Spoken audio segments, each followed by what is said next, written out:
1. Sit on a mat with your knees bent and feet lifted slightly off the ground, like in a V-sit position. 2. Keep your back straight, chest up, and lean back slightly to engage your core. 3. Bring your hands to your waist or rib cage, with elbows bent like in a ready position for a karate punch. Punching motion. 1. Alternate your punches.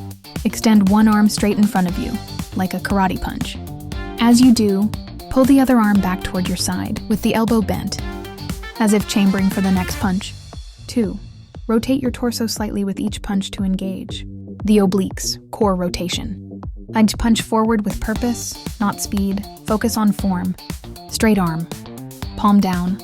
Arm extended fully, but not locked. Chambered arm. Elbow bent. Fist near your waist or ribs. Breathing in tempo. Exhale as you punch. Inhale as you transition or pull back. Maintain a controlled pace. This is a strength and core stability exercise, not cardio. Time-based, 30 to 60 seconds per set. Reps-based, 10 to 20 punches per side. Do 2-3 sets. Please check my next video.